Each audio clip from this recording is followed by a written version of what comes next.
I'm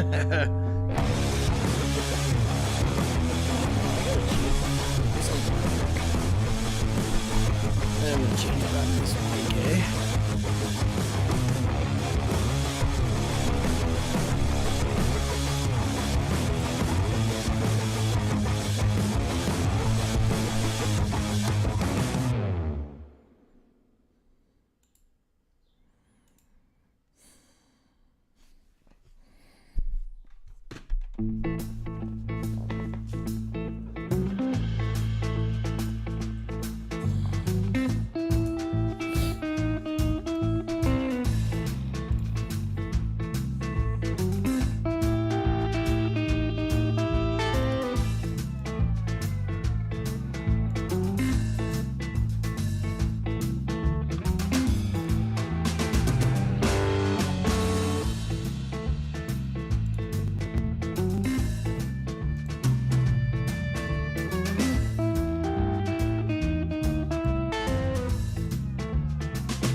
Boink. How's everybody doing, man? If anyone's here, I'm not sure. Let me know where you're watching from, and if you guys have any questions, this is just like a generic stream. You can ask me anything you want. Again, if you want to send me like drawings, blueprints, contracts, anything at all to go over in the live or in private, whatever, but especially during the live, that'd be great. Send them to chris@constructionkronies.com.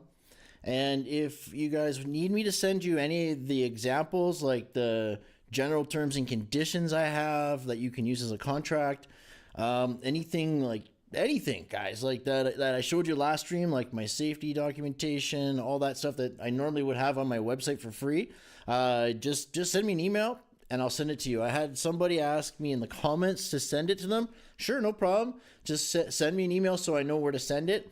Chris@constructionkronies.com. It's that simple, guys, and I'll get that to you right away. Thank you for everybody who's been commenting lately. Appreciate that. Even like the guys emailing me with questions and needing help. That's great. Let's get it going, and yeah, that's what I'm here to do, is to help you guys as best I can. I realize that I didn't pre-schedule this live stream, so I don't know if anyone's gonna come for a bit, but I don't know. We'll see. We'll hang around for a little bit.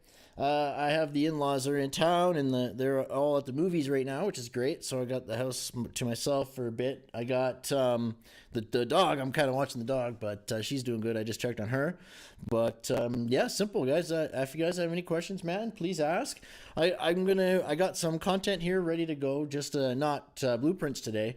I will answer anything, but I wasn't really feeling it today, so I'm gonna just jump in over here. I got some construction news. These are some great sites.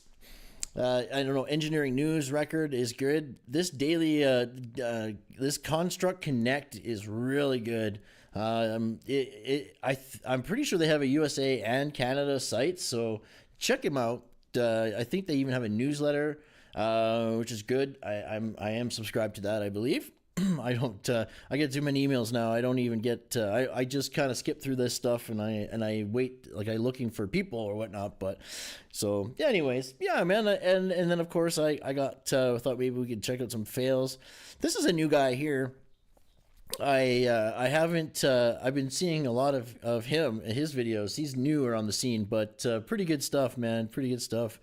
Funny, man, funny, because it's safety violations aren't funny, but it's good to kind of like sometimes you get complacent and sometimes you just go off, like you lose concentration, and you might do something might not normally do. So watching fails and things like that is kind of just keeping your brain fresh about stupid things that can happen, right? Excuse me. But yeah, like I said, man, let me know where you're watching from, guys, and I'll try to keep this going for about an hour, I guess. We'll see if nobody's here, nobody's chatting. I might shut her down early, but we'll see how it goes. But great turnouts on the site live streams. I'm hoping to be back on site this week. Oh gosh, I hope so. The plumbers, we were in there yesterday, and the plumbers hadn't even started yet, man. So that's a major concern for me. I have to be out of that job no later than the 20th. So if they don't start till like this week, tomorrow's a holiday. So if they don't start till Tuesday, that means I won't be getting back in there till the week after. It's starting to cut her a little close because, like I was saying, man, I need about a week to drywall and tape. And then, then I got to get the T-bar and ceilings and baseboards and the doors in and all that stuff. It's possible. Of course it's possible. I mean, we're not losing too much time, but if they don't start this week, I'm in big trouble, man. Like, so that's the thing with drywall and steel stud is we are the guys who push, and without, if we're not on the ball, then everyone else is like, yeah. But yeah, it's chomping at the bit to get going. But I'm surprised, especially because the office to these plumbers is literally right next door to this job. So I'm quite shocked they haven't started yet. So hopefully they get in there, man. But let's see here. Total idiots at work. Number 154, bad day at work. So this looks like a generic. Oh yeah, who hasn't built? We call that building teepees when you lift the drywall and it breaks over your head like that. We call it making teepees. We just saw that there. That's too funny. I was working with an Aboriginal guy. He was a journeyman, a good journeyman, and he taught me to be a good drywaller. And so that's where we came up with that term, breaking the sheets over your head, building teepees, But I guess we don't need social blade here. Oh, look at this. Oh shit.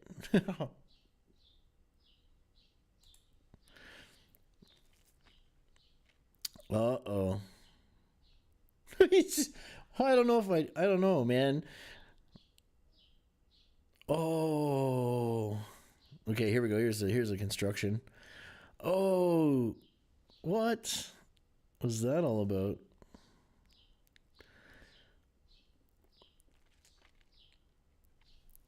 What's going on? What's going on there? Is he trying to pump up the tread? Where would? Oh, oh, oh, wow. Well, yeah, man. But yeah, don't forget. Let me know you're in the chat if you have any questions. Like I said, I'm just here. I'm available. Put myself available for you guys to if you need any help. Okay, don't be afraid to ask anything. There's no dumb questions out there, guys. Oh, look at that slide. That looks crazy. Oh, buddy lost the whole railing. Yeah, they're not really meant for that. So what the heck is this? I don't know what's going on there. I'm confused. Here we go. There's the drywall. And look at the size of that sheet is so tiny. Yeah, he made a teepee there. That sheet looked really tiny. That didn't even quite look like an 8-foot sheet. It looked like a 6-foot sheet. Could be a special kind of board, like a Views board or something like, Hey, there we go. What's happening, my man? Yeah. So, how long did it take? Did it take you to be good at reading blueprints? Any tips on reading prints better? Yeah, 100%. Absolutely. That's a good question. Yeah. So blueprints. It took me. Because it took me a while because when I was learning them, I never really had one specific teacher. Okay. I was still going through the time of the old school guys who, like, I remember getting in trouble one time for looking at prints on my break by a foreman saying, you have no business looking at those or whatever, right? Like, what the heck? I was like on a break trying to look at the prints. The best thing is when you're on crews that will just let you look at the prints. You need to kind of just look at them as you're building things, so you can put what you're building together, like put that in the print together. That's really good. That's the best way to learn. Studying, like just learning up on basic symbols and standard basic practices. It should only really take you, if you're studying prints hard, it shouldn't take too long. It's not really that complicated. You need to just get over the fear of it, I guess. The thing is when you're tasked with laying things out, that's a big burden. That's a big responsibility. And we still make mistakes. Like, things still happen. For example, I made a big mistake just this past summer where it was, I'm taking the blame because I still should have known better. But the site was quite messy, and I can still play this in the background. That's fine.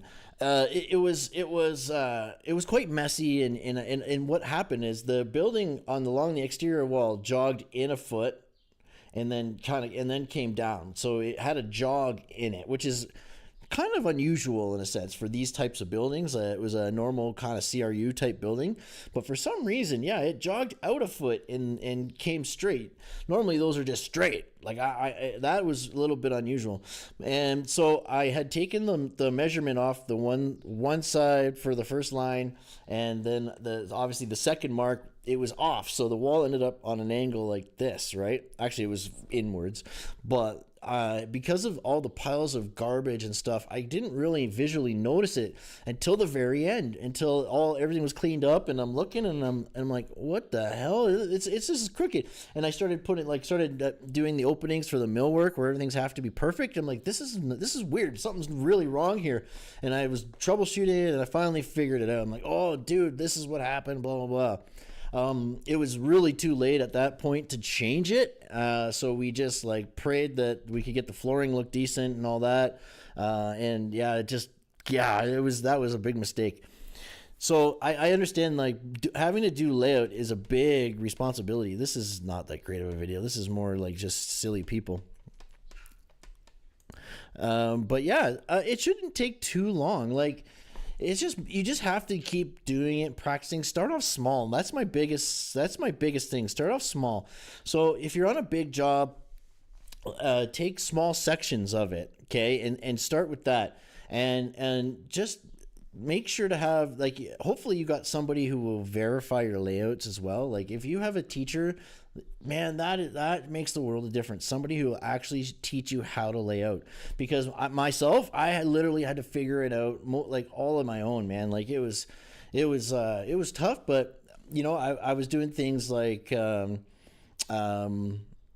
just watching and then taking looks at prints every chance I could on breaks and lunches and coffee breaks and stuff, showing up early, asking questions like, hey, what's the plan for today? Can I, and then having a foreman who would show you some things on the print. That's super handy. But yeah, learning where the hash marks and where to take the layouts from, and understanding grid lines, just basics. That's pretty good. That's a good start. But yeah, I think it would take it would probably take different people different times to learn them. But yeah, it took me years to get good at them. When I started estimating, man, my understanding of blueprints and specifications just blew up, because I was bidding and estimating multi-million-dollar jobs. And so this is when I had a guy who taught me specifications, and I was going through night school learning master format specifications and studying through Construction Specifications Institute. There's that as well, because specifications and drawings go hand in hand. So yeah, you got to just understand that. I mean, don't get me wrong, specifications are a little bit more above their field pay grade in a sense, okay? But the the project managers and the estimators can miss stuff. So somebody has to be double checking the specs and making sure everything is good, right? But yeah, just check it out. And the more you're building and doing it, like you're gonna learn it, right? But layout and estimating, that's where you really learn about it. You should only do that once, right? Like only make a mistake one time.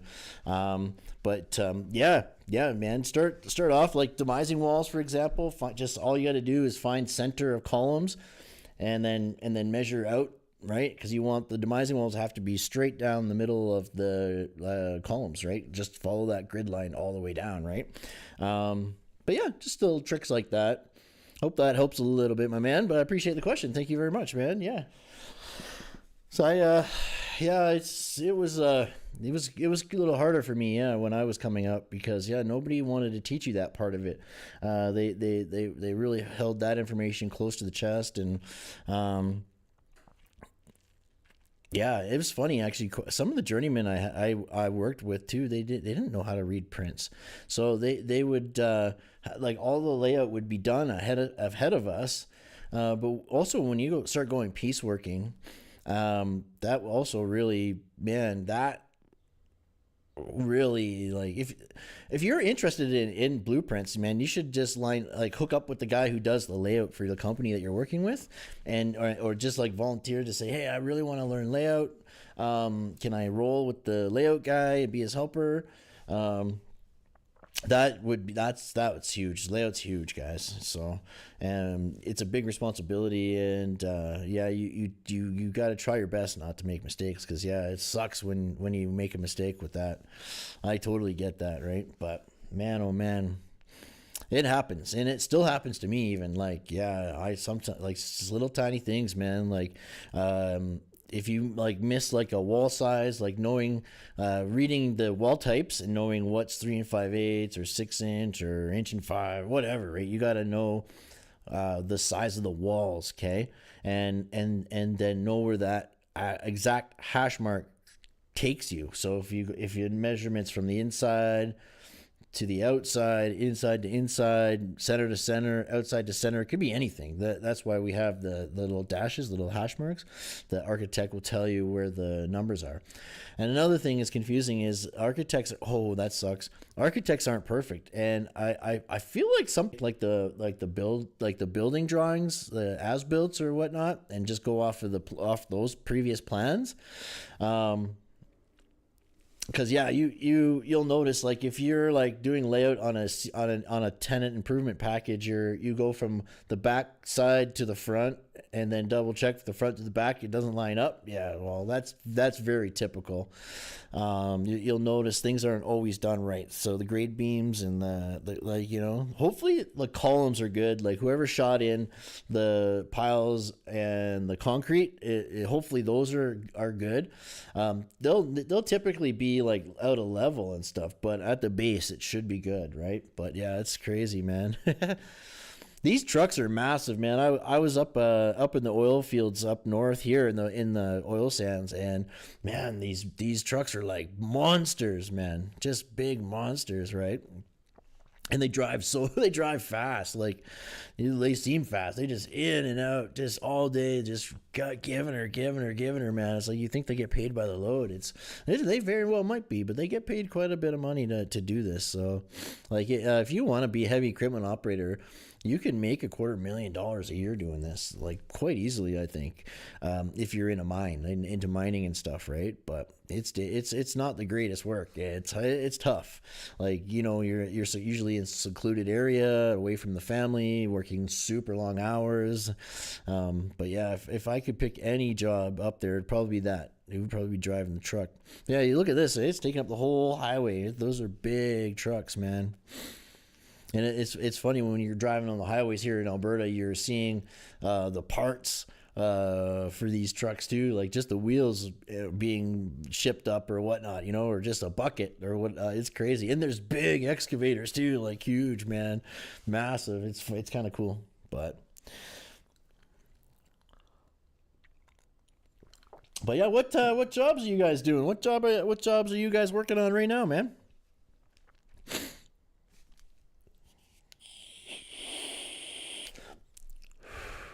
Well, I guess I kind of learned my lesson. I probably should. I've been busy with stuff, guys, and with the in-laws and all that. So I never. I almost did a community post canceling the stream today because I was just kind of been busy. But I was like, no, last minute I'm gonna go. I'm gonna go live. Just at least just hang out for a bit, make sure I'm available. 5 p.m. every Sunday, Mountain Standard Time. This is my 4th week in a row now, guys. 4 weeks in a row, every Sunday, 5 p.m. on the dot, dudes. I've been live. I try to go live at 10 to 5, and because I have a 10-minute countdown timer. So at 5 o'clock, usually the timer is done, and boom, we're gone. We're good to go. So I usually try to start at 10 to 5, the timer, but the stream starts at 5. That's my goal. I know today I was a little bit late because I was having a malfunction with my laptop here, but yeah, it's all good. It's all good, man. But yeah, geez, man.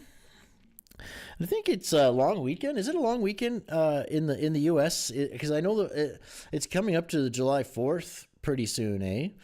But geez, who do you think's going to replace Biden, guys? I think it's going to be Michelle Obama, but man, that'd be scary. I don't think Hillary can do it because everyone hates her already. I don't think she can win, but I think Michelle Obama can give him a run for his money.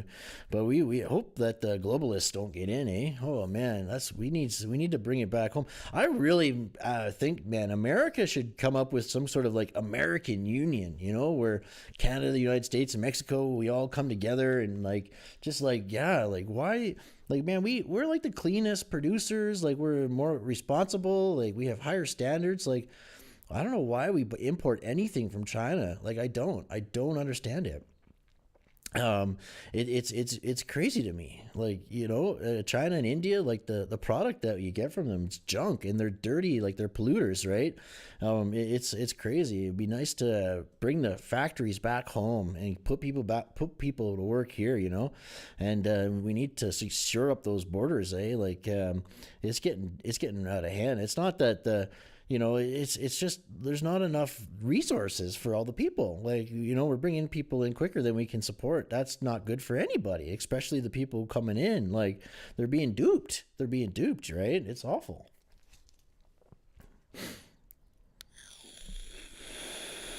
And of course, we need the tradespeople. We need to get training. We need the training for tradespeople. Like, man, blueprint reading. They should have free courses. Like, man, like they should be teaching that stuff in high school. Like, we had drafting classes in high school, and that sort of also showed me a little bit about blueprints. But it wasn't like, it was more about like how the papers laid out, and then I remember we just would draw a house and landscaping and stuff like that. Nothing major, but it was still pretty neat. I learned more about electrical schematics in high school. I did electrical shop. We called it telecommunications, and it was an advanced course, advanced telecommunications, and we were doing like circuit boards and working with solar power, robots and stuff like that, and doing labs. But yeah, I learned more about electrical schematics, which is pretty neat. But yeah, it's really sad. We need trades in schools. Like, we definitely need more programs in high school. It's crazy. It's so crazy, man. That's a big dozer.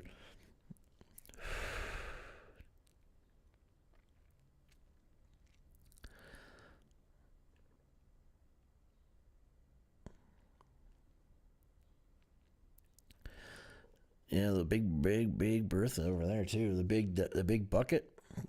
Yeah, those are big dozers, man. Holy cow! Wouldn't want to go over that cliff.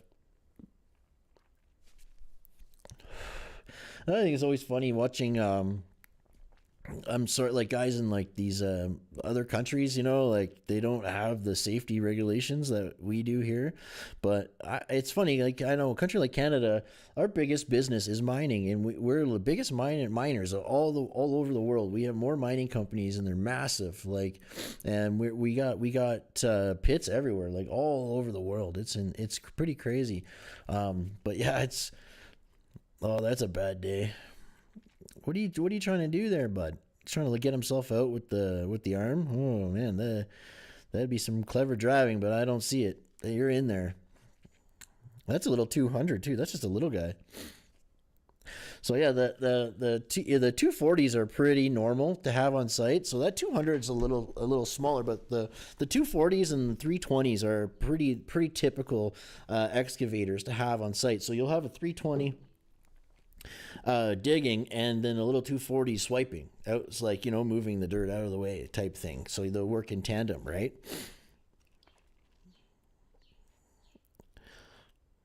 Whoa. What is that? What is going on? I know what they're trying to do, but oh no. Oh wow. I don't know, man. Little nutso. But anyways, this isn't a good video either. I'm just gonna take a look at what's in the news here. So, key to AED, architectural engineering,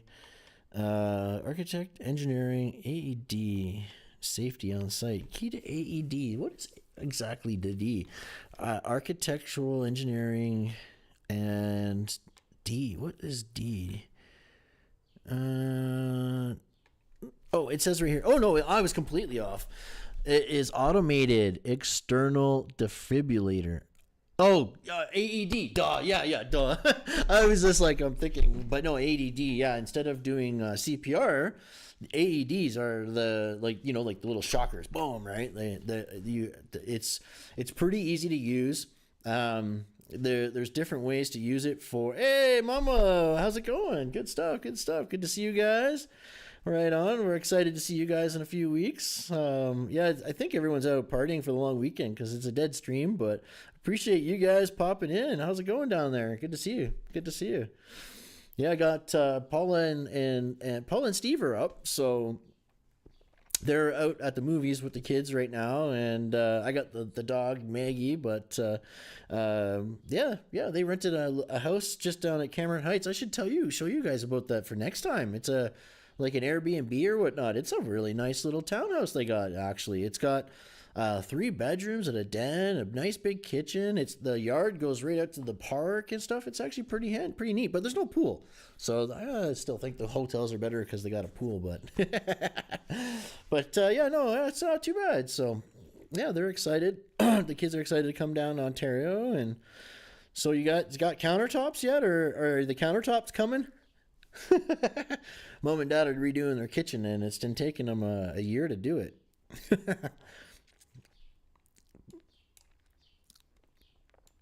But no, that's good. Good to see you guys. Good.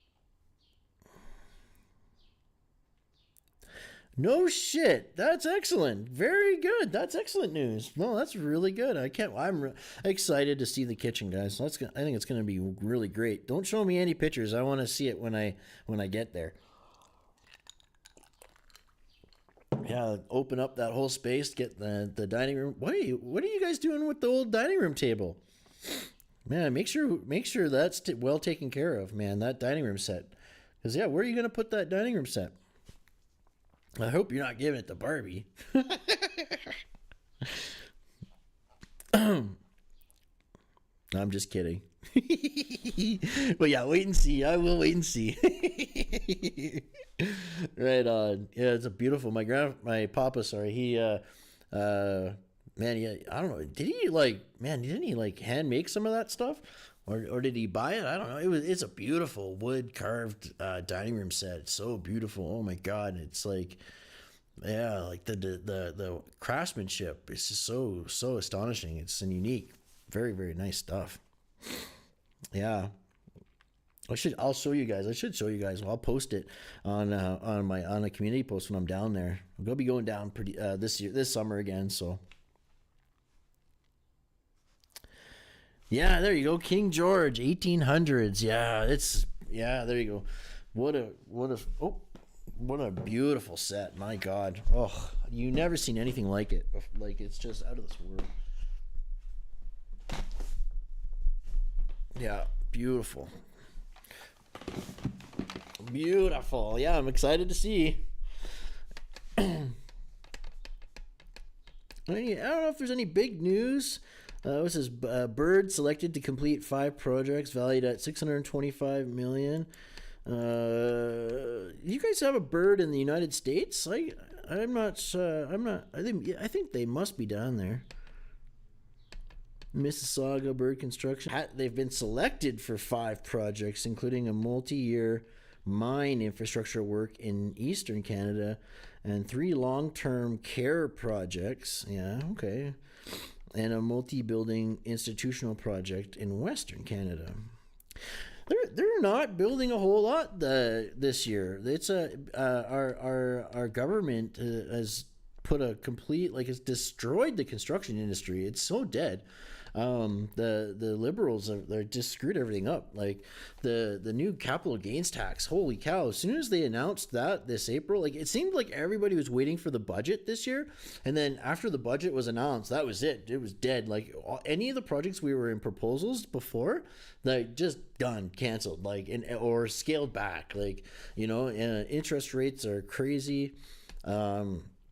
Inflation though is just killing it, man. Like it's this entire country, they're only going to build maybe 35,000 houses this year. That's crazy. 35,000 houses. You're going to bring in 1 million people but only build 35,000 houses? That's insane. Even if you go off of their numbers, 220,000, which is complete lie. They're not building 35,000 or 220,000 homes. They're building 35,000 houses and 160,000 apartments. Like, that's apartment isn't a home, you know what I mean? Like, it's a rental unit. They're trying to force everyone in to be in renters. It's a crazy world we live in. It's a crazy world. But yeah, I've heard all across the States too, it's the same kind of thing right now. It's dead. It's just dead right now. But yeah, so birds should be doing bigger stuff than these long-term care buildings and stuff like that, Yeah, happy Canada Day. That's right. Yeah, Canada Day tomorrow. And then yeah, we got the 4th of July coming up, guys, and this for the US, and yeah, it's crazy, man. It's crazy. Yeah, we need to get the big business back in power here. But yeah, wow, yeah, Canada Day. That's right. Is Canada Day tomorrow? Do we? Yeah, it is. Canada Day is tomorrow. Excellent. Right on, man. Yeah, I'm sure. Yeah, we'll have fireworks and everything here. It's a good time. Yeah, Canada Day is good. It's too bad we didn't win the cup, man. Damn Floridians. But no, Florida had a better season. It was a good game. The Stanley Cup. I don't watch a lot of hockey, but yeah, man, holy cow, I was impressed. Like, man, it was fast, and there was only 2 power plays the whole game. I couldn't believe it. Yeah, it was pretty good. Hey, what cash? What's up, man? 3-day work week. Nice. That's the best, brother. Yeah, Will Cash. Right on, brother. How are you doing, man? Right on, dude. Yeah, 4th of July, buddy. So you guys, yeah, I guess so. Yeah, because, yeah, it'll be Friday for you guys, wouldn't it? Or Thursday. So tomorrow's Monday the 1st, 2nd, 3rd. Yeah, that's right. So it'll be Thursday. Right on. That's great timing, man. Yeah, nice long weekend. 3-day work week. Beauty. We like those. Yeah. My luck there, I'll be like, I'm hoping to get it back on site this week,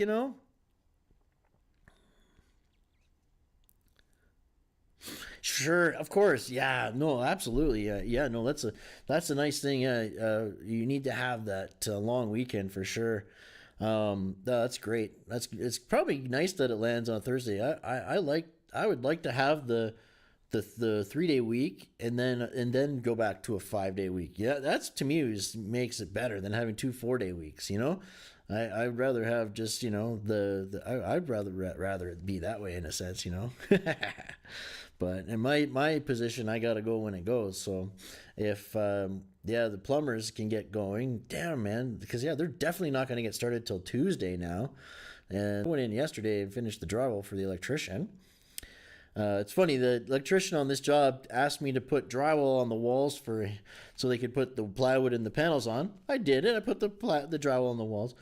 and I put the plywood on for them, okay, which is fine. I don't mind doing that. But then I'm done, and I get the call later on. Oh, the next day, the electrician needs you to put drywall on the ceiling. I'm like, what?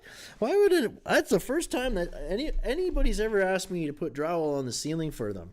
You know, for an electrician, that's the first time. All my jobs, I've never, ever had anyone request that I put drywall on the ceiling. That's a weird one. Especially when you got access to the inside of the wall or the ceiling. You can run your electrical lines or conduits inside of that. Why would you run them on the surface when you have access to the inside? I don't know. I'm totally confused by it, right? Like I don't understand it. So if anyone can answer that one for me, that could be helpful. But wow, so crazy, man.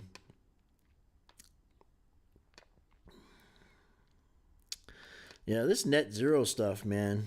It's getting this. Their green agenda is definitely so crooked and like, you know. I swear to God, the only way that we can fight climate change is to stop buying stuff from China and India. Like, that's it. Like, we gotta stop buying stuff from those guys. Like, they're the ones who are the polluters. Like, man, and they got no standards over there. It's incredible. And this Boeing stuff, you guys heard about the Boeing catastrophe? Holy cow, that's just like, man, using less fasteners, like less rivets, and using like crappy stuff like fudging records and like all this shady stuff, man. Like, these guys build airplanes, and I think is there something going on with some astronauts stuck in space too, or something like that? Let me actually do a quick search on that, because I think I heard they were mentioning something about something about space, Boeing in space. But yeah, let's see if I can find out what's going on there. Because yeah, could you imagine? I mean, gosh, that would be awful. Boeing. Oh.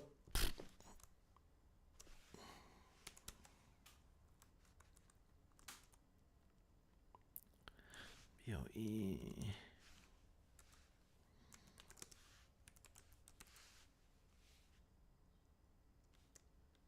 Is it a space capsule?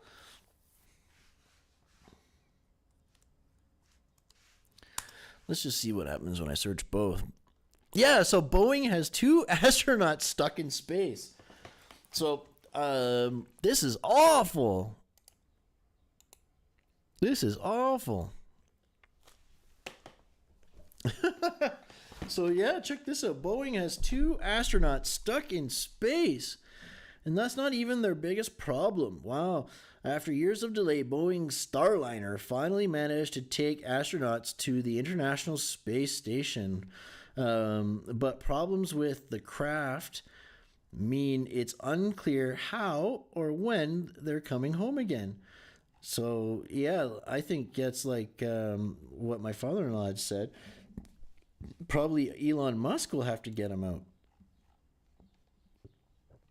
What's going on here? I don't want. Oh, give me a break. No, I'm not going. Man, I don't know. Does anyone else have that problem when you're in your like when you're in the like how your browser will switch from Google to Yahoo? Man, that makes me mad. Like, don't switch my crap. I didn't ask for it. So now I got to go back and change it. But I don't know why, man, they do that. Yahoo, get out of here, man. But yeah, check this out. So 2 NASA astronauts will stay longer at the International Space Station as engineers troubleshoot problems on Boeing's new space capsule that cropped up on the trip there. NASA on Friday did not set a return date until testing on the ground was complete and the astronauts were safe. We're not in any rush to come home. Yeah, right. But wow. Isn't that awful?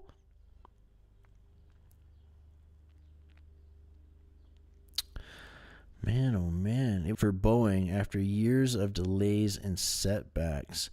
So this is a problem. Like, guys, like I'm just saying, for us as construction workers, we have people's kind of lives in our hands as well. Like, we need to do like ethically, and we that's what you can't cut corners. You have to make sure that you're using specified materials and you're using proper installation techniques, right? Like, you're not so important, man. Like, electricians together to make sure that we're doing things proper. Like, Hard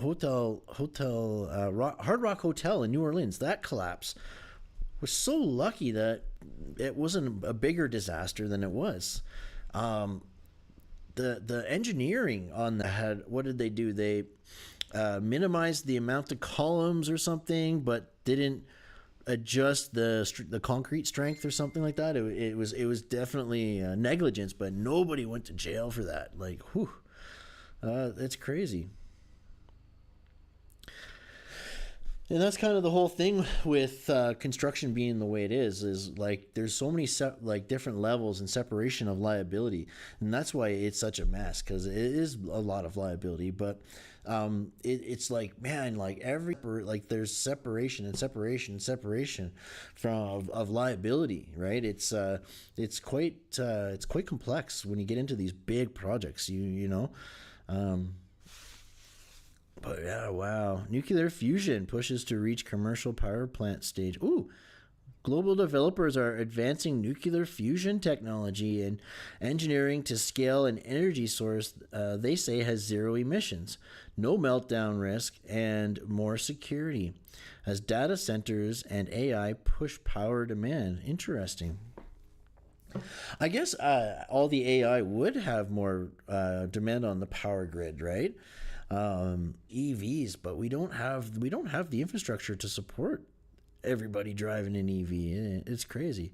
I'd hate to drive an EV. Oh God, I'd hate to have to stop on a trip like 10 times to charge up. Like, oh man, that would be the worst. Like, what? How much fun would that be? I couldn't do it, man. There's no way.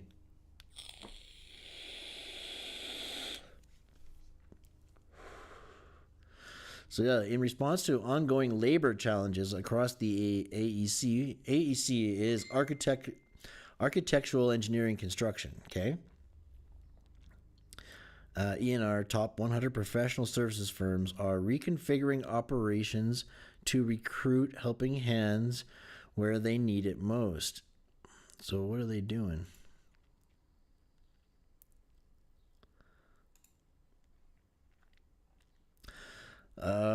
So let's see. That's interesting. So, oh God, geez, man, drive me nuts. That ding, ding, ding. Okay, so yet amid higher construction costs and increased resource competition, firms say there is pressure to reduce project risk, add value, and prove their services are worth the price. Absolutely. So the AEC industry's labor shortage related challenges are far from new, yet inflated costs have raised the stakes even more around achieving project and profitability goals.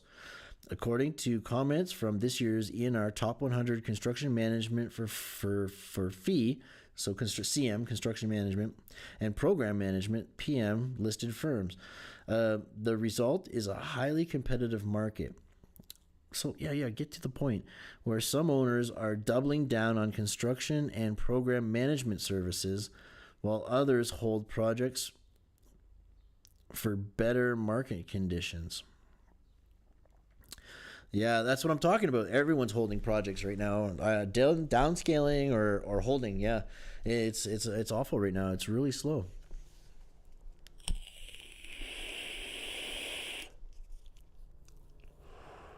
So a shortage of labor only exacerbates the lack of efficiency across the industry.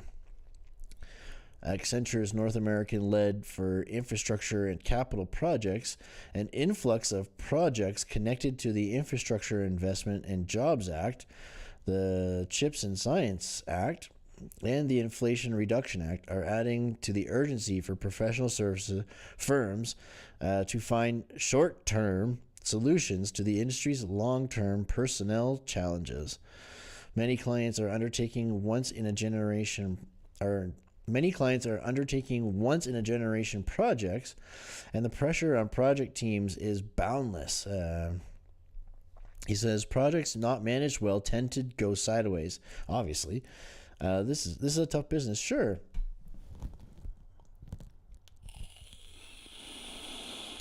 Absolutely, yeah. Here, I'll type it right here for you, my man.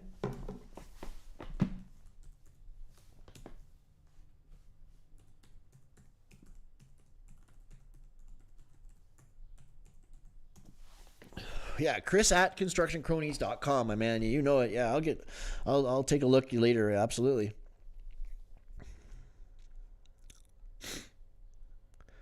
Yeah, brother. Yeah, you bet. Yeah, man. Anyone too. Yeah, if you guys want to send me blueprints to look at or contracts to look over, no problem, man. Just send them to me, man. Totally, I'll totally help you out. Not a problem, man. Not a problem. So look at that. Owners lean on construction and program managers to ensure the right teams are assembled for the project. That means performing at a higher level all the time and ensuring we have the greatest professionals in front of the best clients and the best projects. Who wants to play for a second league team? Well, I mean, lots of people. That's ridiculous. Actually, you don't get you honestly like for myself. The smaller the project, like I get paid way more doing CRUs than I was when I was doing hospitals and freaking laboratories. You know what I mean? Like I'm making way more now doing those like small TIs than I ever did in industrial or like it's just different, right? I maybe I don't know if you work for these big jobs are probably all union as well, right? But yeah, and the stress and the safety and the chaos of the bigger projects. Whew. Yeah, man, it's like it's like it's go time when you're working on those ones, man. Big jobs, right? But yeah, look at this. As an intermediary representing the owner's interest during the project cycle, third-party professional services firms are uniquely positioned to improve project outcomes for all stakeholders. Digging deeper into this equation, top 100 firms say having the right staff in place is crucial. Of course, that's the same for every business. Talent recruitment and retention has become their top priority. Yeah, it should always have been. Look at that. These guys here. So, Chicago-based Admore Roderick says it has 20 months of backlog and is resource planning for overlapping projects. This means we need to hire about 25% more staff. Good luck with that. And finding the right people, that's crazy. It hasn't been easy. Of course, yeah. Yeah, man, that's awful, right? That's where we're at right now. And we need to we need training and support. We need to take care of our construction workers, man. We need to get them like benefits and like good pay, like overtime, fair pay, fair reward for working our butts off. Like this construction is tough stuff, and we're just in crazy demand right now. If we could get the right administrations in place to light the fire underneath the economy, man, like that's all we need right now. I mean, it's the regulations our two governments that we have had in America and Canada. Both of our governments have put heavy regulations on, high taxes. It's like no wonder nobody's building anything. They're taking too long to build things. It's crazy expensive. Like it's everyone is holding back right now. It's crazy, you know. But yeah, labor shortages coupled with increased material prices and supply chain disruptions have added additional layers of complexity to project timelines.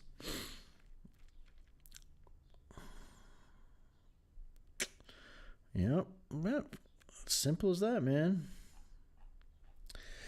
Anyways, yeah, they're gonna go on and on talking numbers, and it's all baloney until you start seeing results. It's all baloney.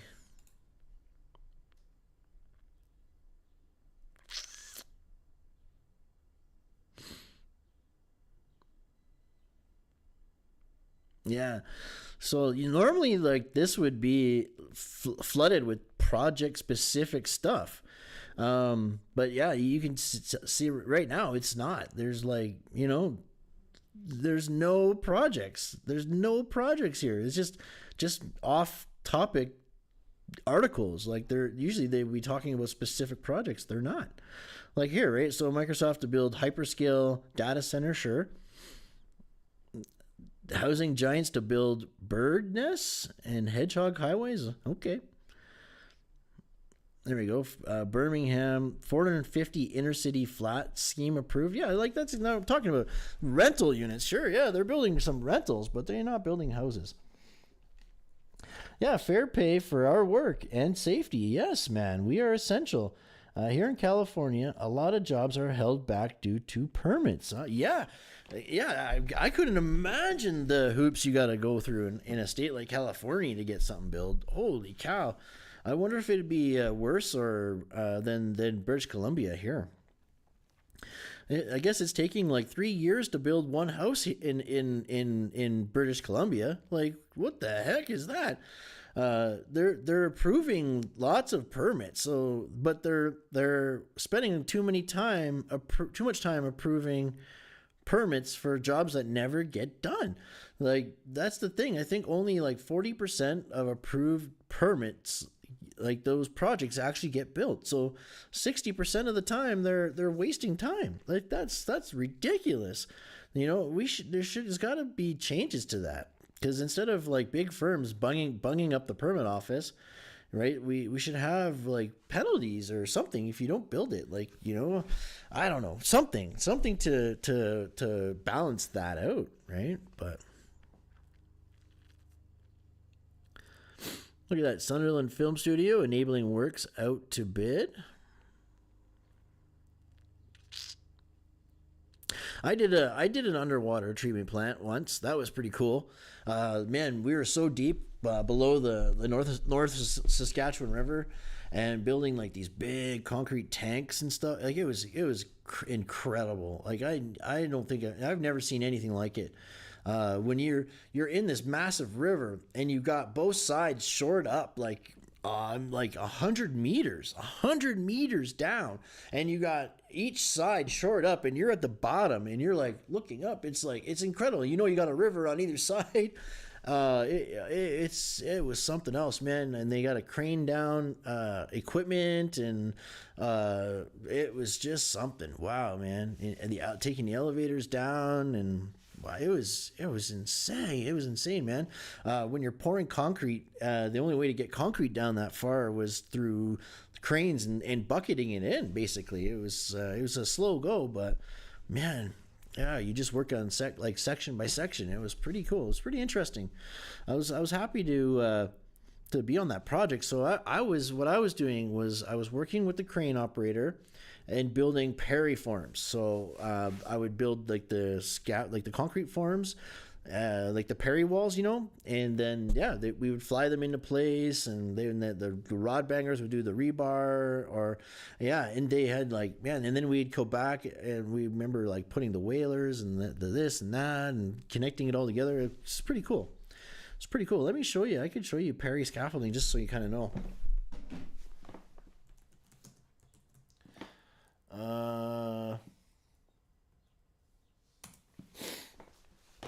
Well, they do scaffolding and forms. I should have maybe said Perry's concrete forms.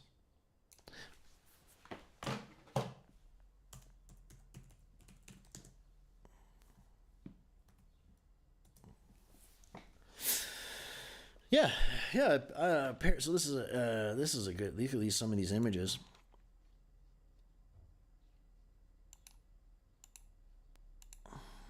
Right, so that's what a Perry form is right there. Okay, and reusable concrete forms. You oil up this surface here, and then you connect it all together, and that's what we were doing with this big underwater treatment plant. It was pretty cool, man. But like I'm saying, it gets complicated. It gets really complicated, man. Yeah, I was pretty lucky. So when I was coming up through in Toronto, it was all union work in Toronto. And when I moved to Alberta, it was all private, so I was able to do these big jobs, man. It was pretty exciting for me. If I didn't move out west, if I stayed in Toronto, man, I would never have got to get anywhere near these jobs. But yeah, it was interesting. It was pretty fun. Hard work and demanding. Like I remember they at the time. Ben's mom was pregnant with him, 9 months pregnant, could have like given birth at any second. We had one car. So I was like, hey, well, you should have the car, I guess, right? Just in case. So she was driving me to work early in the morning. So 6:30, quarter to 7, getting to site. Then they'd want me to work 12-hour days. So she was driving me to work in the dark and picking me up in the dark. And I asked them, I'm like, guys, can I please just do 10-hour days? Like, I got this situation. Like, I don't, like 12s are killing me, man. And they're killing my, Ben's mom was my ex, but anyways, I was like, they're like, nope, I had to leave. I had to get off site. I couldn't stay on site. I'm like, dude, just until after the baby's born. Like, I can't do these 12s. I need to do 10s. But I was saying very demanding work, man. I think working 12-hour days on a construction site is kind of stupid anyways. Like, you're not getting the production that you don't normally would.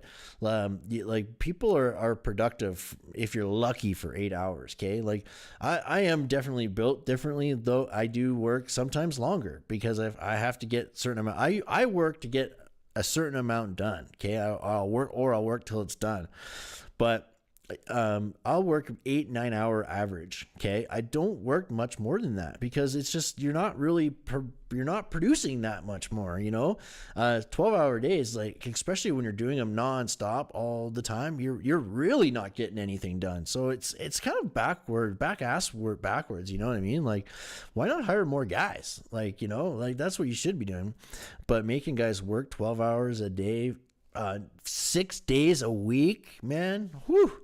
That's a tough gig, man. That's a tough gig when you're doing that. And this is stressful stuff. Like, when you're working with the crane and all that and flying these forms in, and you're literally hanging off the side of the wall, like you got the harness and you got you're hooked with a double hook in front of you like this, click, click, click, click. And then the concrete bucket comes in and you got to pour it in, like, whew, man, it's crazy. That's a concrete bucket right there. But it's a tough job, man. That's a shoring system. So when you're doing like a concrete slab, right? That's what that is. That's a shoring system. So the flat obviously would be the bottom of where the floor is going. So on top here, they will do the spacers and the rebar, tie all the rebar together, pour all the concrete, and then they'll leave the forms in until it's dry. And then they'll obviously take it out. This is a good system, really good system. Not that long ago, really, we used to do that with wood, all wood, right? There's other ways to do it, but yeah, it's pretty cool, man.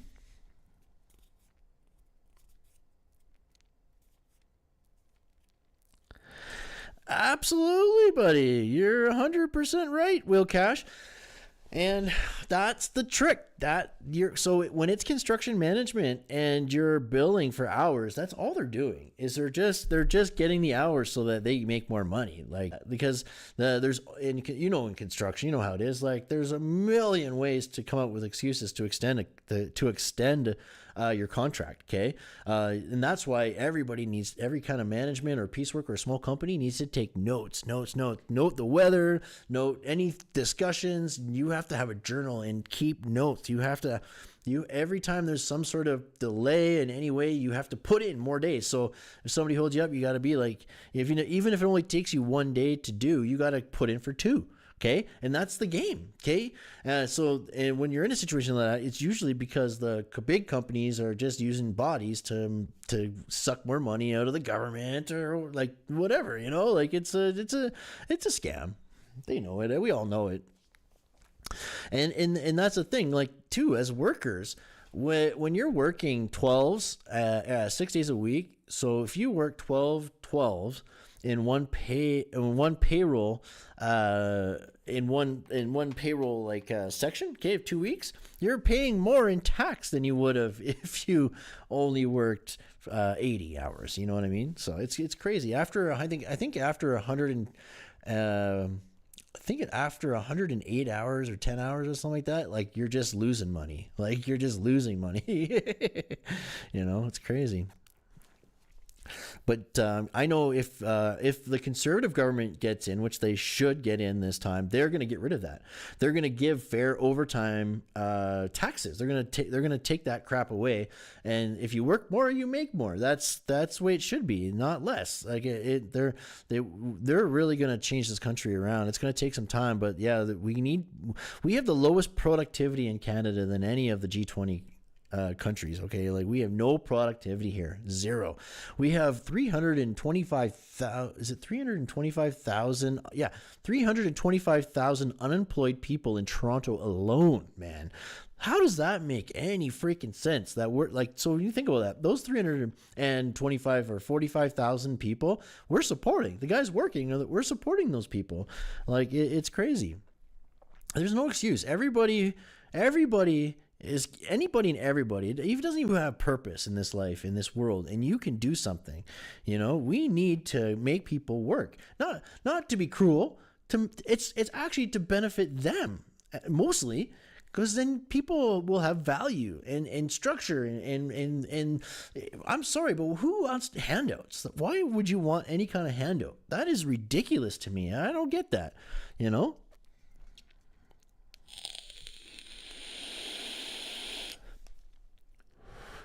Yep, yeah. Those capital projects like are always very shady. Yeah, they go in bidding at a certain number, but then it ends up being like triple the amount that it started. You know what I mean? Like it's always way more than what was bid, and that's just unacceptable. Taxpayer money. I mean, I don't get me wrong. I mean, I love it when money goes to construction workers, but it's you know, there's a lot of shady greasers out there, you know.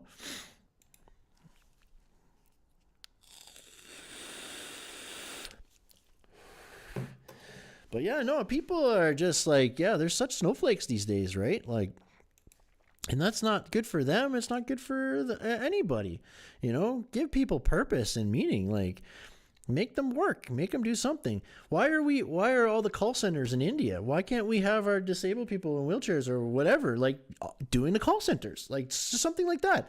Like we need people editing and checking, fact checking, and we need people doing this. Like there's so many jobs that could be done on just a computer nowadays. Like there's no excuse for us not to be doing everything in-house in America. That's what I'm saying, man. We need to make America great. Like all of it. Like I'm talking Canada, United States, and Mexico. All of us should be joining together and literally just making it amazing. Like we have everything we need right here. It's crazy. Yeah. Well, there's that too. But that's the thing. Like if we weren't paying so much in tax and overhead, like, and especially in resources like non personnel resources, we wouldn't need to be cutting corners and hiring AI to do a person's job. Like why would the government pay? Like it makes no sense. Like it just makes zero sense. Get a human to do it, give them the cash directly for the service, and then that way we're not taking from this guy to give to this guy. Like it just makes no sense, right? Well, the government all the elites are skimming off the top, right? It's crazy. Well, yeah, that system's crazy. I love seeing stuff like that. I should go down to the, we're doing more bridges, like LRT, light transit lines here in Edmonton. And down by our West Edmonton Mall, they're finally getting a train there. But the system they're using for the concrete forms is incredible. I should go over there and do a live and show you guys. But yeah, and I mean, hardworking people who spend their money on something deserve good customer service as well. I'm sorry, but like when I make a phone call or get a phone call from somebody, I don't understand what they're saying, I just hang up, right? And you know, AI is, and if I hear a computer on the other line, that same type of thing. Same type of thing. I just hang up.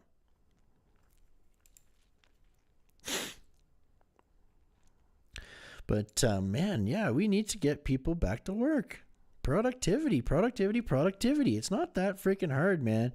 It's just just these greedy bastards up there, man. And the globalists are wanting to ruin us. They're trying to ruin us. They are.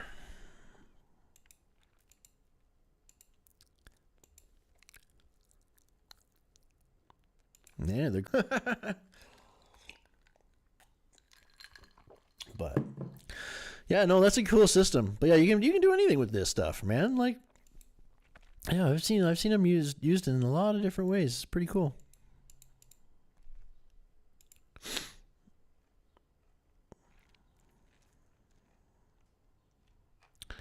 Yeah, because if I go here, I wonder if I got any photos on this. Go to here. Do I got any?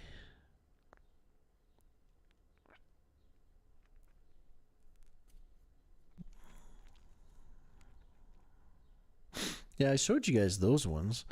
Yeah, I showed you guys these pictures of the DNA clinic, the ceilings that I did. But man, yeah, I'll show you kind of. This is the hospital area. I worked down in this area for so many years, man. University hospital area and the university hospital area. Yeah, we did a lot of cool stuff here, man. Lots and lots of stuff down there.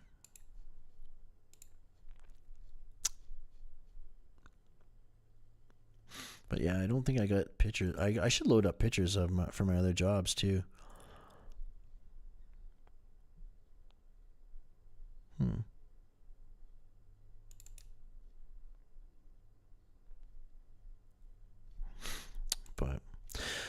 But anyways, so guys, I guess that's just over an hour now, so I'm gonna shut her down. This is here we go. A metal framed house. How do you insulate from thermal bridging in commercial? I always see the yellow dense glass. Is that good for homes too? No, Gregor, that's exactly what we do. Yeah, no, that's exactly what we do. So if we go to my channel, over to my YouTube channel, I'll show you. I got plenty of steel stud house stuff on here. Okay, and we use dense glass. Absolutely, yeah. If I can search in videos, let's go house. Right there, you can kind of see I finished in Calgary. Yeah, dudes. This is one, and yeah, you do, Will Cash. I gotta go too right after this, but yeah, you bet. You know, bunny. But yeah, see, we're wrapping the exterior with the dense glass, and then yeah, it gets insulated and poly on the inside. Okay, and even further on the exterior, you can do blue skin and or EFIS, right? Like you could add the 2-inch of styrofoam, okay, and go EFIS. But on a super high end house, what I would do is I like outsulating, and what I would do is I dense glass it, blue skin it, and then I would do 2 layers. 1 layer of 2-inch and 1 layer of 4-inch, so it'd be 6 inches of semi-rigid, like mineral wool insulation, and I would do it so that you're double Z-barring. Okay, so you have your first layer of Z-bar is 3 inches. Okay, and you put 2-inch insulation inside of it. It gives you other way around. So you go 4-inch Z-bar. And you put your 4-inch mineral wool inside that, and then you put 3-inch Z-bar, okay, and then you put 2-inch insulation in that. That gives you a 1-inch air gap, and then metal cladding, brother. That would be like the best system. Doing a proper rain screen metal cladded house on a steel stud house, that would just be phenomenal, man. If you kind of get what I'm saying. But dense glass is the only way to go, I think, on a steel stud house. Absolutely, man. But yeah, this place is crazy with the vaulted ceilings. And that's what I mean. Like, these guys shingled this roof on a vaulted ceiling. This is a multi-million-dollar house. Why wouldn't you at least put a metal roof on it? Standing seam metal roof, and do exactly what I just said. Blue skin, and then 2 layers of mineral wool, and then you got your standing seam. Man, it'd be so beautiful. But yeah, these home builders, we did 3 steel stud houses with them, all mansions, and they never listened to me. And every time, like, they got sued so many times. Like, these guys they still got stuff in court, because honest to God, they never listened to me. They right off the bat, I'm like, your foundations, you got to make sure, if you're doing steel stud, and especially you're going to use panels, like, you got to make sure your foundation is zeroed in perfect, man. So yeah, you could do rock wool on the inside, sure, if you want. Like, you go rock wool and poly, okay, but I would more than likely just do bat. But like on the exterior walls, I would probably go with bat and then poly. But if you want like to go all out and do something really crazy cool, the rock wool would go on the outside of the dense glass, towards the outside. And so what you do is on the outside, blue skin, and then, like I was saying, a 4-inch Z bar with 4-inch rock wool, and then it would run horizontal, right? And then you do a vertical layer. Okay, you got to be careful, because if whichever profile you're using, okay, because if you got metal studs going this way, that means you have no choice. You have to start with a horizontal line. But what you could do is go 4-inch horizontal with rock wool, and then go vertical, even 2-inch tight. Okay, put 2-inch in, and then you'd have to go the other way if you wanted your profile to be vertical. Okay, you could just put another like a furring bar after that. Okay, so 2 layers of Z bar. You'd go 4-inch, 2-inch, and fill each layer so that you have 6 inches of mineral wool on the outside. Okay. And then you have furring bar, which is 7/8, and it still gives you that 1-inch air gap before the cladding. It's perfect. And then, of course, using butyl tape and things like that properly for thermal bridging, right? It's mint. Like, that would be so mint. That's what I'm doing. When I finally get to build my house, that is exactly how I'm doing it. I'm doing it all with concrete and metal, like metal cladding, everything. Like, it's going to be beautiful one day when I get to build this house. Yeah, it's going to be awesome. Because these guys too, like, they blew the budget, man. Like, they went, it makes for a thicker wall. Yeah, it does. So you're probably going to have 6 inches for your exterior wall. Okay. And then you're going to have another, 5-6 inches on the outside. So you're a foot thick. Yeah. Foot thick, man. But that's like a commercial grade, product. Okay. But I think the real proper way to do it. And you could probably go smaller too with the insulation. I mean, like, I think probably just 2 inches is good enough really on a house, but yeah, it would be thick, but I want to build it. That's what I want to do, man. One day, once I got the funds, guys, and the property, we're doing it. It's going to be awesome. So, but yeah. Oh, dude, Gregor, I appreciate that. Yeah, I am one day, man. One day, 100%. I've always wanted to build my own house. This house is beautiful. I love our house here, but I didn't get to build it. I mean, I built some stuff around here, but that's another thing. I'm definitely going into the renos this year. After this job, I'm buying a lift of drywall because I have all the steel stud I need. I have tons of insulation. I got tons of mud and stuff and corner beads and all that. But yeah, I'm gonna buy a lift of drywall, and I'm gonna go ham in the house and doing bulkheads and like all the ceilings and the in-builds and all that. It's gonna be fun. But yeah, brother. Yeah, that's exactly. Yeah, that's what they do. Yeah, they it should be blue skinned, right? Because in a commercial building, especially, it's all flat roofing and stuff. So the blue skin will come up, and it'll go underneath the parapet up the parapet and then over the top. I think that's how it goes. So it's kind of going to lap like this, and then you're going to have an extra layer on the outside with your expansion joint just below the parapet. But yeah, it should be blue skin first. I'm thinking. I don't know, maybe there is like a also another kind of like rolled on kind of sealant too. I've seen them use. But yeah, EFIS, I really hate EFIS, honestly. It's a really junk product. It doesn't last very long. Like it fades really quickly. It obviously gets damaged very easily. Like even a bird runs into that, you're gonna have a big hole in your EFIS. Like I'm not a big fan of that type of stucco, right? Like it's not a good product, but it's a good insulator. It is a pretty good insulator. So they'll use 2-inch styrofoam, rigid insulation, and then they put their finish on that, right? I've seen them use 4-inch as well, 4-inch for a thicker R value, of course. But yeah, man, it's a little crazy, but they normally go right on. And that's the thing when you go metal, and if you use metal cladding like a hidden fastener or some sort of like 310 profile or something, like you're gonna get a nice rain screen, proper drainage. Like it's just a beautiful system that'll last hundreds of years. Like yeah, it's a good system, man. It's a good system. But oh yeah, mostly to keep the heat out. Yeah, and that's a great thing. Yeah,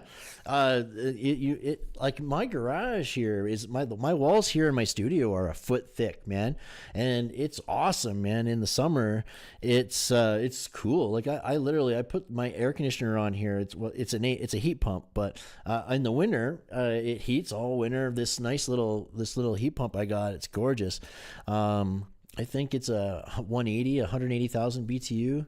I think that sounds about right. But yeah, it's great, man.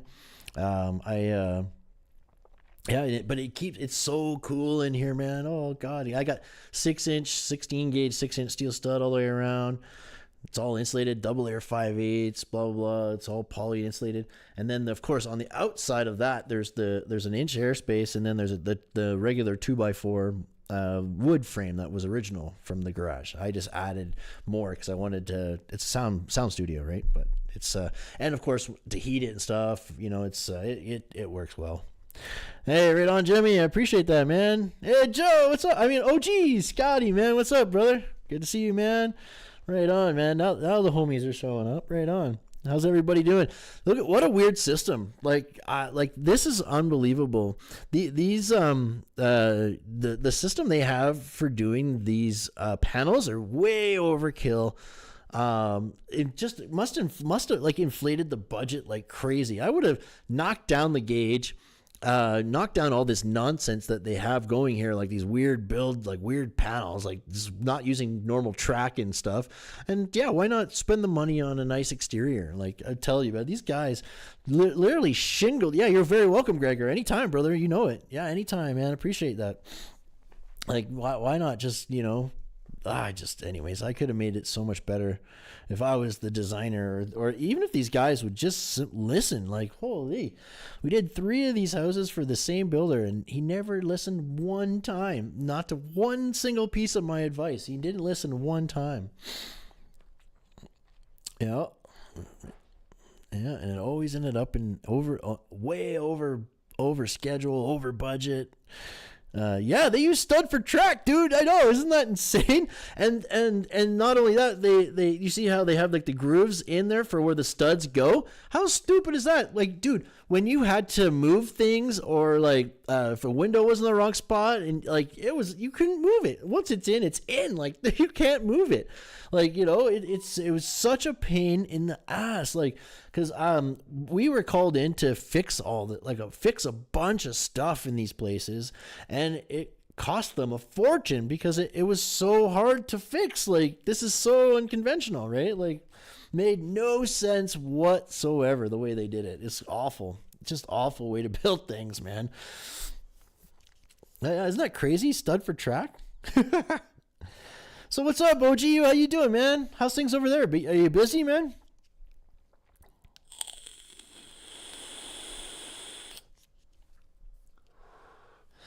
Got finally got some jobs cooking now, eh? I got some jobs cooking myself. Might be doing this big rec center too. I'm not sure, but because it was supposed to start earlier this year, but they scaled it back. They've already started building it, so they're putting in the basketball courts right now. But it's supposed to be a really big job, like 30-foot high demising walls, 500 feet long type thing. We're gonna see. It should be starting when we get back from Toronto, so it'll start in the beginning of August, and yeah. So hopefully we do get that job. I just don't know because we were supposed to start it, and then they were like, oh yeah, 2 weeks it'll start. And that was months ago, right? Like, and then all of a sudden it's back on. And it's like, I don't know, man. We'll see, man. We'll see if it really actually happens. I hope it does. It's a big project. It'll be great, man. There's a restaurant in it. There's all kinds of stuff. Like, it's pretty cool. I'll show you the guys the print sometime.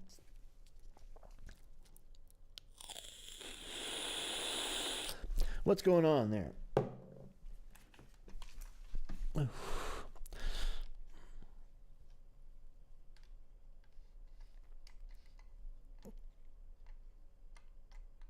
Oh no, that's too bad. Sorry to hear that, buddy. Yeah, I know that's exes are the worst, man. Yeah, you can't live with them and you can't bury them. Yeah, it sucks, man. Women are so evil. Like when they're mad at you, like god damn, women can be so evil. I just I hate that. I hate being on the bad side of a woman, that's for sure. God damn, they're evil.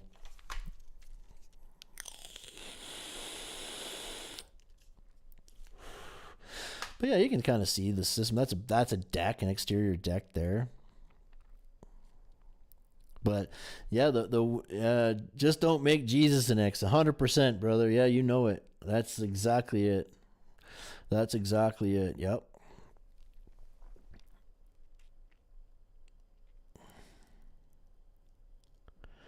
Oh fuck no. Oh man. Oh dude, I'm sorry to hear that. Oh dude, are you gonna be grandpa? Are you gonna be a grandpa? Fuck man, I hope I'm 10 years away at least from being a grandpa.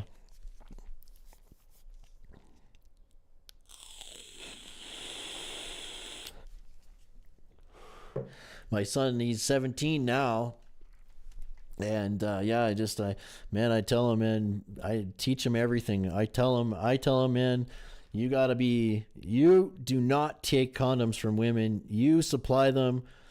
You make sure they're good. Like you don't take condoms from them. Like, you have to make sure they come, you keep an eye on them. And I'm teaching them all the things and ways to be careful, like, yeah. Yeah, it's crazy. I know daughters suck because with sons, you only got to worry about one dick, but with daughters, you got to worry about all the other dicks, right? It's awful, right? But I got 2 daughters and 2 sons, so man, and my daughters are beautiful. It's gonna be, but they're smart. They're smart, and that's the thing. We got to just talk to them, I guess, eh? Like be open and honest, and protect them by educating them, right? Yeah, geez, that's all. That's crazy, brother. Oh, and the other daughter's going on saying horrible shit. Yeah, and a cat. Oh man, let's hope the dad is not a deadbeat. That's the worst, man. Deadbeat dads. I got no time or patience or respect for deadbeat dads. And trust me, I know how hard women will make it for you. I do. I get that 100%, man. And but you can't give up on those kids. You can't, man.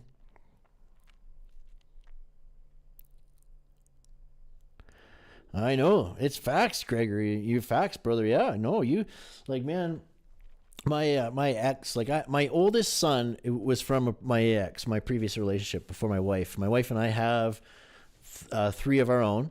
And but yeah, they tried everything to get me out of the picture, man. They fucking jacked me up in court and like just treated me like horrible and wouldn't let me see the kid. Never gave up. And now I'm so glad, man. And even now, my ex, like, we get along now, and she's actually said thank you for sticking around, and you know, like, things are good now.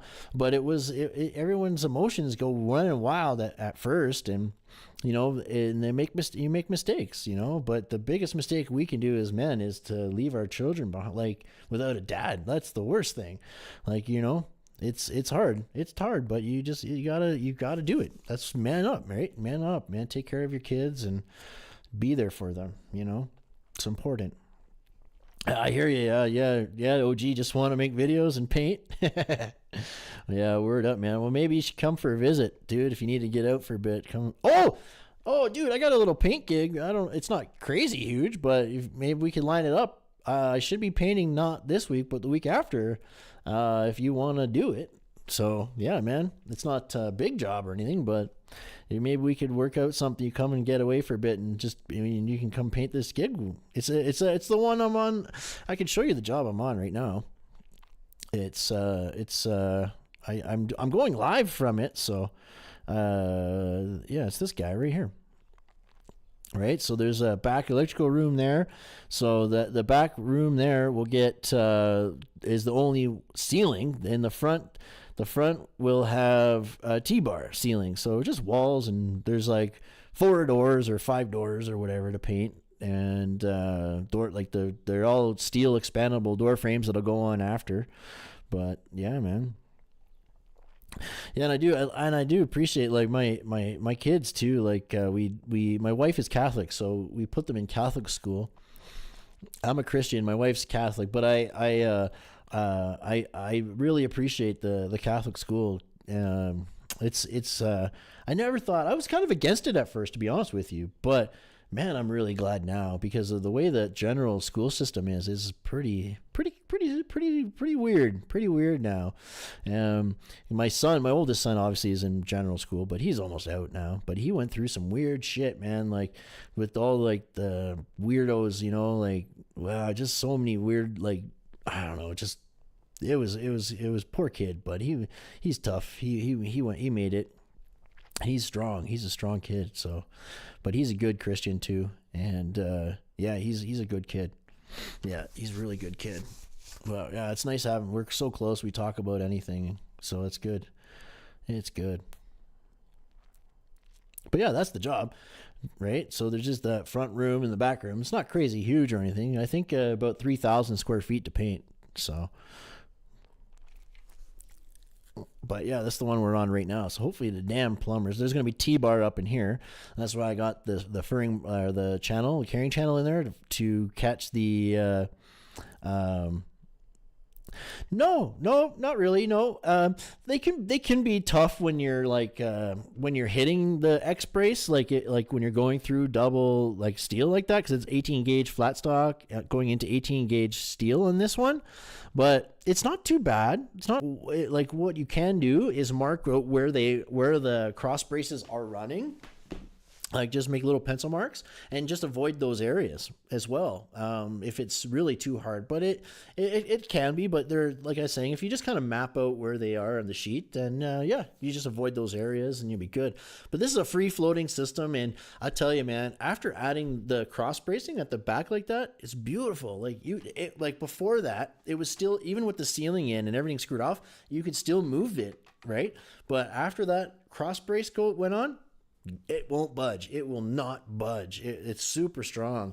And I don't do that bracing very often, but on something like this, though, I did, because they want to add a second floor to this eventually. And then even on the back, the electrical, they want storage up top. So, you know, I just want it to be super strong, because after the 5/8 goes on too, it generally will hold everything real nice and strong as well. But yeah, it's a good system though. But yeah, you can kind of see that.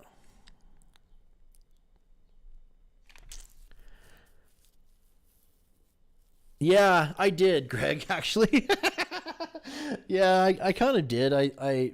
When I first started the channel, I had a whole bunch of videos. I was working with this other company, and they screwed me. They really screwed me. I had a deal with them to, cause I was running their YouTube channel, and I was a shareholder in this company, and I worked for them for a year, and we had a deal. It's like, okay, well, if you don't want me to do it for you guys anymore, what I'll do is I'll take the videos down from your channel, put my channel, you guys go your way, I'll go mine.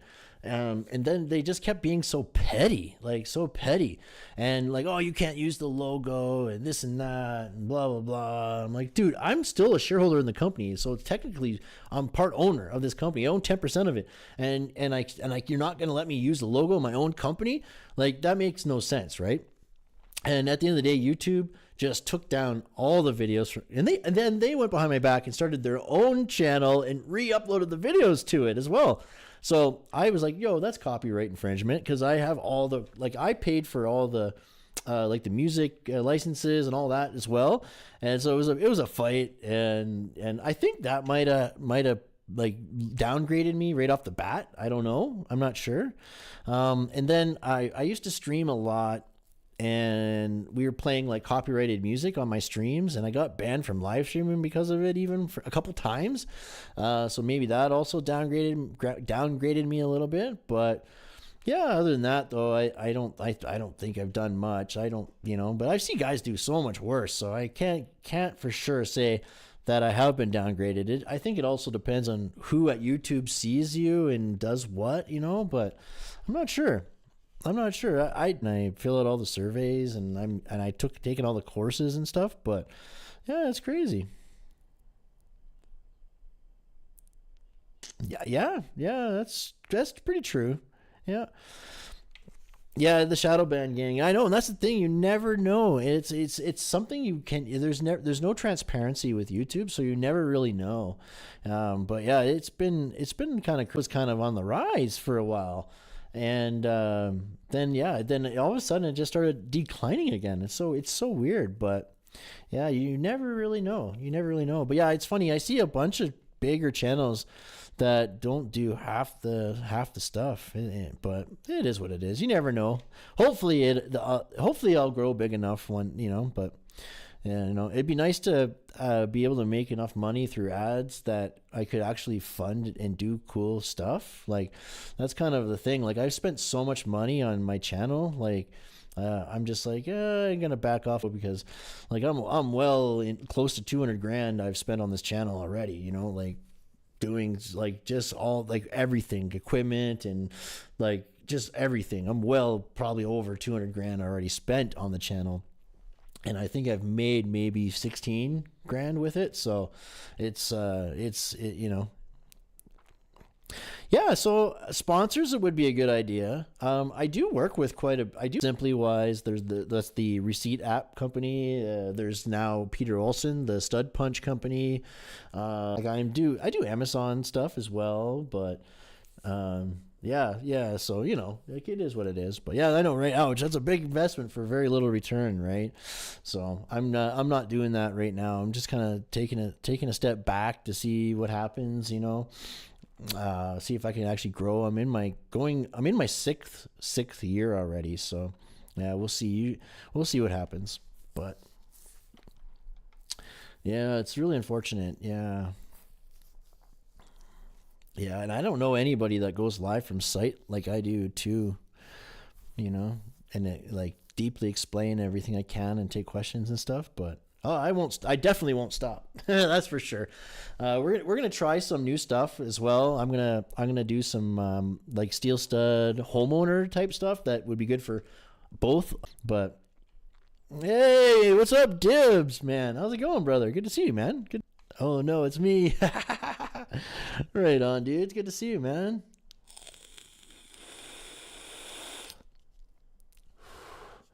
Right on, man. But yeah, I have no intentions in stopping. That's for sure. Yeah, I'm gonna try some different stuff and see where we go. But the cool thing is I've been able to start like another business on the side, where I do videos for other construction companies, and I help other construction companies with their social media, and that's something I would be wonderful to do more of as well, right? So yeah, and thank God for that. That's what kind of kept me afloat the first half of this year. We were bidding and bidding and bidding and not winning any. How's Dibs, man? Yeah, so I guess I I kind of got to shut her down now. I'm going on to close to 2 hours now, but I got to check on the puppy inside. I should be all right, but the kids will be home from the movie soon. But I love that. Yeah, Dibs. I've known Dibs forever. Like, yeah, you've seen me grow quite a bit. Like, I probably had 100 subscribers when you met me, man. Yeah, I said that an hour ago, right? Yeah. Yeah, that happens around here, yeah. Typically, like, my streams were usually about 3 hours long, you know? That would be, like, my normal stream length. And I kind of moved the time a little bit later in the day to see if more people would come. And then so far, I'm actually maybe a little disappointed. I think if more people came when I went live in the morning. So I used to do 7 a.m. on Sunday morning. And I think I got more people then. Excuse me. But then last year I got so busy that I wasn't able to do my Sunday streams at all. So I just kind of started them up again. This is the fourth one in a row. So we'll keep going at this time just to see, you know, maybe it's just consistency. Maybe that'll trigger the algorithm, you know. Excuse me.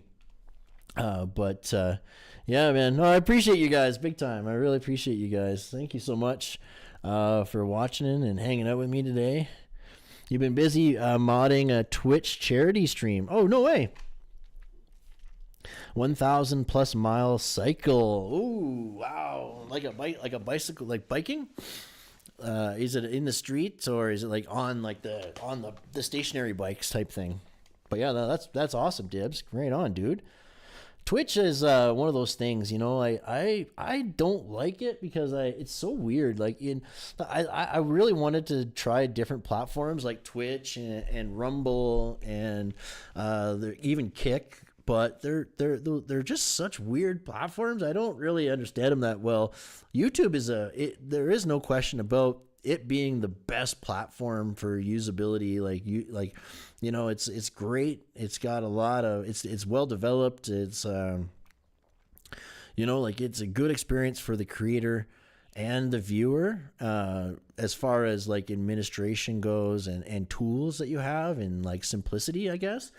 But yeah, you go to like Rumble and those other platforms, it's so weird. And Twitch too has got all these weird plugins and different stuff you can do. But yeah, I never really got into them. But I try to pop over and like Jelly Duck, I better get over there and make sure I give him my Prime sub this month because yeah, I try to support other creators as best I can. But no, that's awesome, Dibs. Right on, man. Congratulations, dude. That's awesome. If you want to drop the link in the chat, go ahead for that. You're more than welcome to drop that link in right here in the chat, brother. Oh. On the roads, eh? Oh, that's nice.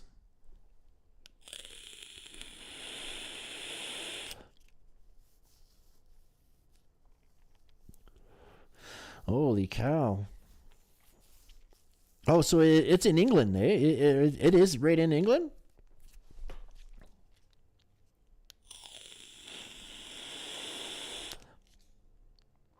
Oh, he's done now? Oh, okay, I gotcha. Oh, that's cool, man. Right on. Yeah, make sure to, if anything like that in the future, send me an email, and we'll try to get more guys over. And, you know, we can always redirect a stream to that as well, I think. Or maybe not because it's on another platform. But we could definitely share the link and stuff like that in the Discord and everything. Try to build up some extra traffic. Yeah. England and Scotland, right on, yeah. Because like, how many miles would England be like lengthwise itself? Because it's not. Would it even be 1,000? It's quite small, right?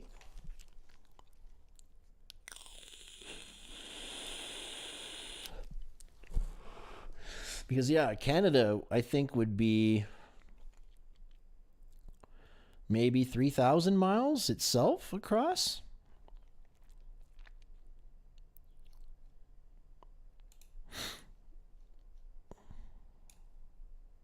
Let's see.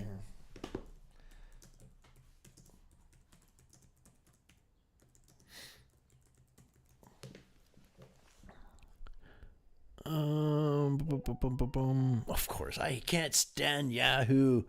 Oh, it's such an awful search engine.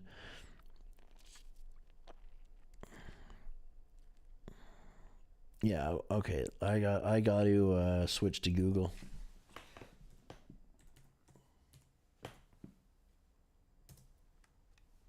Okay.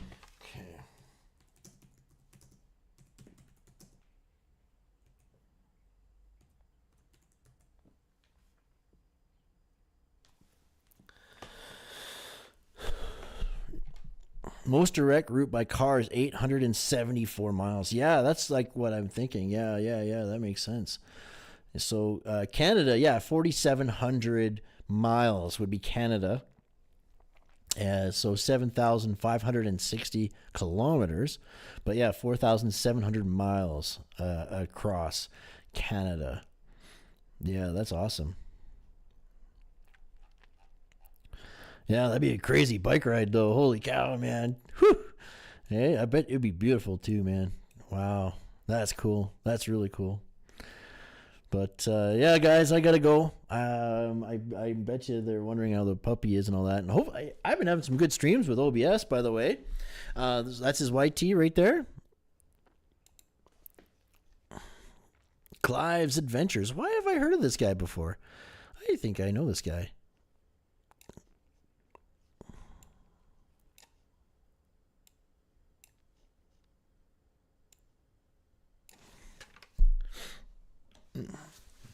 Yeah, there we go. Yeah, right on. Yeah, you too, Gregor. Hey, Christian, what's up, man? How you doing? Yeah, Christopher Mayer, Toronto. I could definitely do a better job than Olivia Chow, for sure. Yeah, man. How you doing, man? Good to see you, dude. Yeah, and happy 4th of July if I don't see you guys in the South. That's coming up this week, and I hope you guys have a great weekend. I know I'll be live again next Sunday for sure.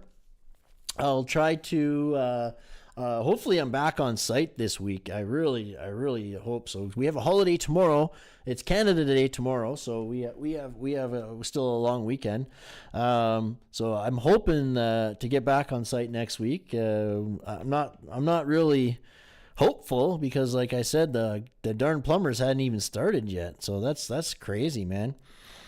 But the electrician's almost done, so that's good. If we can at least get that done and inspected, that would be good to get that out of the way. Because I know the plumbing inspections are usually much quicker than the electrical ones. So, but yeah, we need to get that done, buddy. But yeah, no, I appreciate you guys, man. Christian Hansen, right on, dude. Good to see you, man.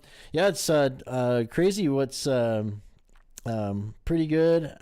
Happy ride, Merry 4th, Independence Day, Happy Canada Day. Yeah, dude, right on, man. The 4th is something for the UK too. Oh, is it? Maybe we can get rid of the dick in charge. Hell yeah, I know. There's a whole bunch of dicks in charge we need to get rid of, man. Yeah, we need total like change. We need change. I think in France too. Did they just not have an election? And that lady, I think that lady actually won, and now they're rioting in Paris again. Like, gosh, man, those guys are nuts over there. It's crazy what's happening over there, and even what's happening in the UK. It's awful. Like, holy cow, I can't believe it, man. We're being taken over, man. It's crazy. But yeah, dudes, I appreciate you. Le Pen, L.A. Pen. Yeah. Yeah, I hope so because yeah, we got we need to like first off stop all these ridiculous wars and second get back to business, man. Get back to making money instead of killing people, man. It's awful. It's just awful what's happening out there. But yeah, man, no, I super appreciate you guys. I'll be keeping you posted. I'll do community posts, keep everyone updated on what's happening in the field. And yeah, we'll go from there. Yeah, the French are always fighting over something. I know those guys. That's what I mean. Those guys are crazy over there, man. Oh yeah, those guys are rioting and protesting all the time. Yeah. Oh man, Tabernacle. It's crazy. Even in Canada too. Like Quebec is the craziest province. Like they're always protesting and like just so weird over there. Like they like man. I swear, Antifa's playground is Quebec, and man, Montreal, it's oh what a dump, man. Ugh, gross. I do not ever go to Quebec. I make sure I have enough gas to drive straight through it.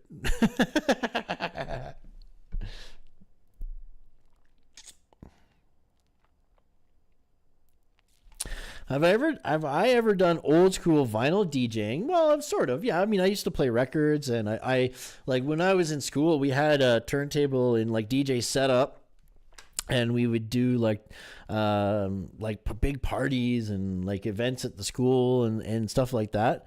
But not professionally, no. But yeah, I do miss I do know a little bit about the DJ vinyl or vinyl records and stuff. We have a record player here as well. Yeah, right. Yeah. The French are always fighting or something. That's funny. You have to always be fighting because evil is always fighting against us. Yeah.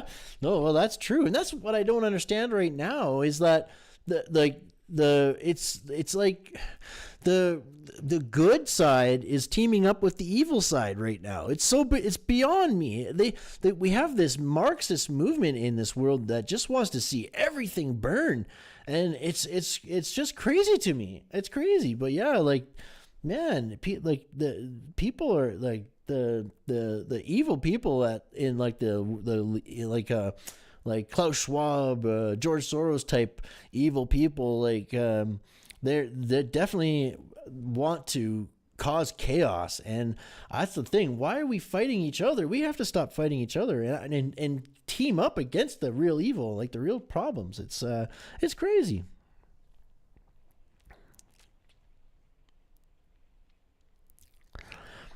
Oh yeah, they sound it. Yeah. I heard Montreal is a great single city. Oh, probably. Yeah. I've heard great things about Montreal as well.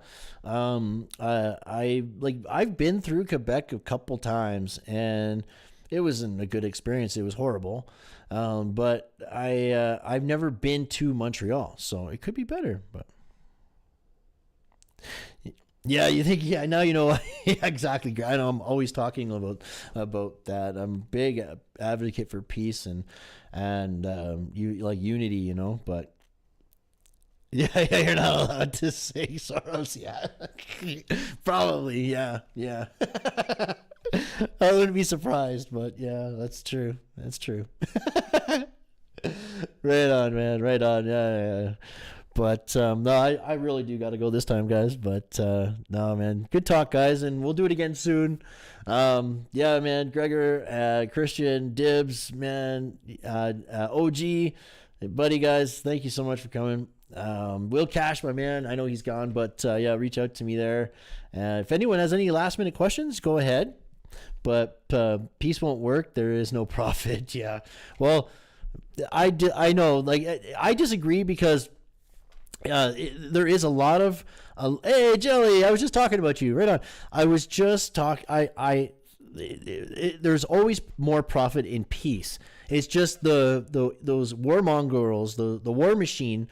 There's no profit for them in peace, and they're all the rich, high up, smaller group. You know what I mean? Like when in peace, the wealth is more distributed. And yeah, like it's that's a whole other subject, but yeah, right on, Dibs. I appreciate you guys. Jelly Duck, I'm getting over to your Twitch channel here to make sure I get that Prime sub on for you.